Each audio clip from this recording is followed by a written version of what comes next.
New documents released last hour, prompting a very big and very uncomfortable question for the White House. Did the president commit a crime? Today, a judge unsealed search warrant materials in connection to the Michael Cohen case and the effort to buy the silence of women who say they had affairs with the president. The documents mention the president by name. He is no longer, quote, individual one. They also lay out a timeline that includes a flurry of calls between candidate Trump, lawyer Michael Cohen, campaign advisor Hope Hicks, and tabloid executives. Those calls in the hours following the publication of that now infamous Access Hollywood tape. With us to share their reporting and their legal insights, CNN's Kara Scannell and former Assistant U.S. Attorney for the Southern District of New York, Ellie Honig. Kara, start with the documents. What are we learning here? Well, John, so we've been examining what is roughly 20 pages of unredacted material. And what it shows us so far, as we're still going through it, is that right after the Access Hollywood tape came out, immediately there were a flurry of communications between Michael Cohen, sort of acting in the middle of this, in talks with Hope Hicks, with Donald Trump himself, and then with the executives of the National Enquirer, David Pecker and Dylan Howard. And so after a flurry of these calls and text messages, it ends with this text message from Dylan Howard of a National Enquirer telling Michael Cohen that, you know, Keith is in on this. Let's reconvene tomorrow. Keith is Keith Davidson, the lawyer for Stormy Daniels. So at this moment, the FBI, this is in an affidavit to support the search warrant of Cohen's property. They're saying, we believe we have probable cause that they were trying to negotiate this deal in a legal campaign contribution. And you really see through the search warrants the activity of some of these key players, Donald Trump and Hope Hicks. And one of the key pieces of this, too, is that, you know, they strike this deal with Stormy Daniels. She's not going to go public with her story about an alleged affair with Trump.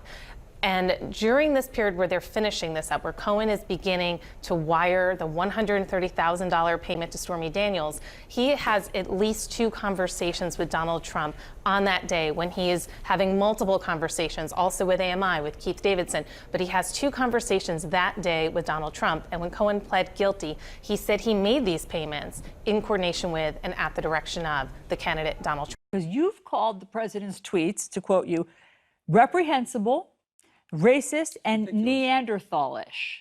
And yet, absolutely ridiculous. You still support him? I do. I support him. I would like him to conform that behavior. If he continues on that path, I think what the president needs to know from his friends who are too afraid to tell him to his face what they really think of those tweets. If he continues on that path, he's going to lose, like a glacier of support is going to break off and float away from him in a way that he doesn't fully understand. But would you still support him? So you got... No, I'm not. As I've said, I've been very, very direct about it.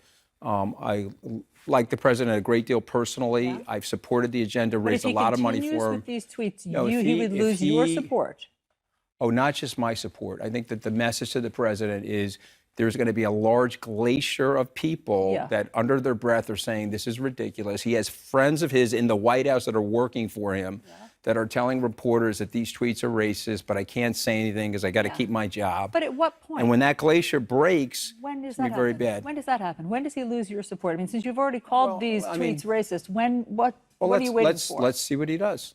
Let's see what he does. Also, you have to understand, you only have 2 one choices. More I'm just curious. One more racist tweet and he loses your support? I don't know. I think he's done a very good job for the country. Yeah. If he continues on that path, again, you don't want me to say this, but I'm going to repeat it again because I think it's important for people to hear. It won't be just me. There'll be a very large coalition of people that have worked for him in the past, that are working for him now, that will say that is un-American. And, you know, it's reminiscent of McCarthyism. And so what ends up happening is, you hear it, you don't like it, you ignore it. You hear it, you don't like it, you ignore it.